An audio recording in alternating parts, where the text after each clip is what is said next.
Good morning student. कल आपका हिंदी का टेस्ट होगा। उसमें 2 पाठ आपने याद करने हैं। नंबर 1 वाक और नंबर 2 मेरे संग की औरतें। ये दोनों पाठों के आपने प्रश्न उत्तर याद करने हैं। यहाँ मैं आपको बहुविकल्पी प्रश्न समझा रही हूँ। मेरे संग की औरतें पाठ की लेखिका कौन है? मृदुला गर्ग, राधा गर्ग, रानी गर्ग। इनमें से आंसर है इसका मृदुला गर्ग।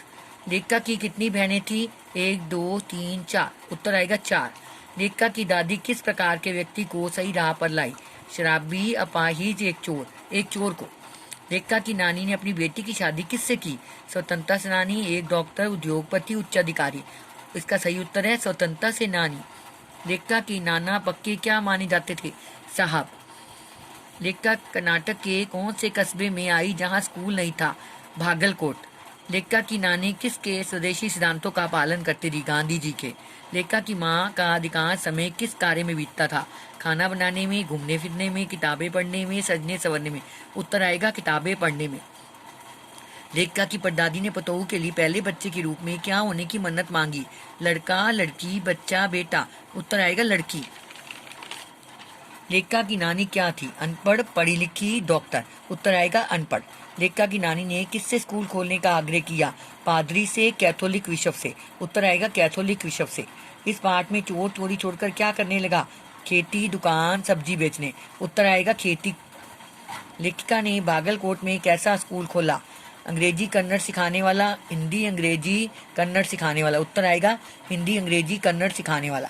लेखिका ने किस दिशा में उल्लेखनीय प्रयास किए? केवल बच्चों का जन्म सिद्ध अधिकार है, शिक्षा बच्चों का जन्म सिद्ध अधिकार। उत्तर आएगा शिक्षा बच्चों का जन्म सिद्ध अधिकार। लेखिका जब 9 वर्ष की थी तो उसके पिता ने उसे कौन सा उपन्यास पढ़ने के लिए दिया?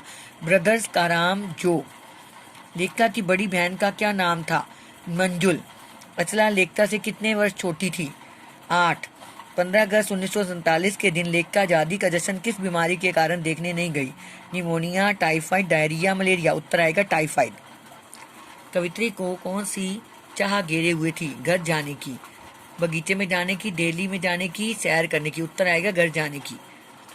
ललदर ने किस मार्ग पर चलने का उपदेश दिया है? धर्म के मार्ग पर, भक्ति के मार्ग पर, सांसारिक मार्ग पर, योग के मार्ग पर। उत्तर आएगा भक्ति के मार्ग पर। साहिब और शिव किसके लिए प्रयुक्त हुआ है? ईश्वर के लिए। हूक का क्या अर्थ है? कसक पैदा करना। वाक का क्या अर्थ है? वाणी। कवित्री के अनुसार ईश्वर कहाँ है? प्रत्येक स्थान पर। मादी शब्द का प्रयोग किसके लिए हुआ है? ईश्वर और नाविक के लिए। थलथल में कौन सा अलंकार है? अनुप्रास। वह कविता की कवित्री का नाम है ललदत। वह कविता की भाषा कौन सी है? सरल कश्मीरी। ललदत की काव्य शैली को क्या कहा गया है? वाक। ललदत की मृदु कब मानी जाती है? 1391 में। बच्चों ये सारे भी बहुविकल्पी प्रश्न आपने याद करने और लिखने हैं और दोनों पाठ अच्छी तरह से याद करने हैं। इसका सार भी, इसके क्वेश्चन आंसर भी।